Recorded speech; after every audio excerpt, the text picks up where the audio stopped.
รอในส่วนของในเงินเราจะพาผู้โบราณเตรียมตัวถวายพระทหารนะครับเราจะเงินพร้อมกันไปเลยมีเครื่องเสนาสนะสิวาสิกันไปเรื่อยๆบูชาของพระพุทธกรเนี่ยความยกเด้อเตรียมตัวบูชาของพระพุทธกรนะโมตัสสะกล่าวคำถวายพระทหารและพระสงฆ์และกล่าวข้ามตนดอกไม้เงินพร้อมเด้ออิมาพัตตานี้จะถูกเก็บพระทหารเข้าไปก่อนเนาะเก็บพระทหารเข้าไปก่อนเราจะนำตนดอกไม้เงินเข้ามาเก็บในเจ้าภาพทั้งสัตว์ทั้งสี่ท่านนั่นแหละดอกไม้เก็บทุกท่านเด้อนอกเกณฑ์เอาถ่ายรูปไปก็ถ่ายรูปไปเป็นน้ำสอนก็ถ่ายรูปไปไหน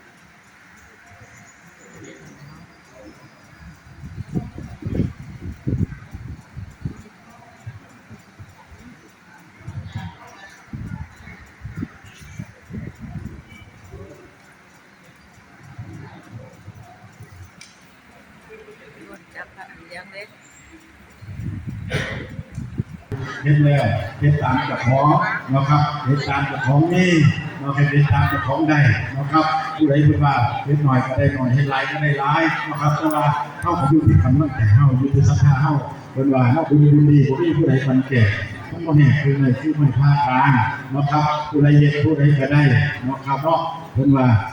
ขันย่างยังมีชีวิตอยู่นี่กระจกกันผ้าเห็ดบุญทำบุญกันแล้วก็เสียชีวิตไปแล้วคนลาคนเหตุเป็นสั่งพ่อแม่เฮาทุกที่ผู้ใบเฮาไม่ค่ายขาดมาเพื่อว่านะครับเสบียงหรือทรัพย์สินตัวนี้ที่เฮาบริจาคที่เฮากินเฮาทานมันเป็นทรัพย์สินส่วนตัวนะครับผมไม่ผู้ใดที่มาปวดมาขี่มาขึ้นมอขึ้นไฟเฮาผู้ใดจะมารักผู้ใดจะมาหยาดไม่ปล่อยที่ไปผู้ใดออกผู้ใดเพราะเป็นบุญของเฮาเป็นกุศลของเฮาผู้ได้สะสมมาเนาะครับเอานะครับตัวนี้นะครับเป็นอาจารย์กำลังออกขอแรงสภาพจากที่จับหนองต่อดอกจนหมดใบเงินหลังจากทางเจ้าภาพทางทุกแพร่นะครับของที่หน้านะครับได้รู้ว่าเป็นเจ้าภาพนะคนมาพี่น้องมาปลูกสร้างเน่า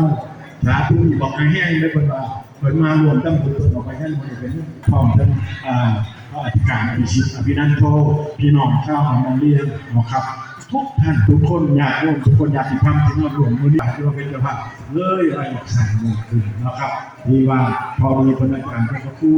กับเป็นพระอุปชานะก็จะไปผมไปว่าโอ้ยมานั้นครับสาธุนะครับที่จริงแล้วก็นอกจาก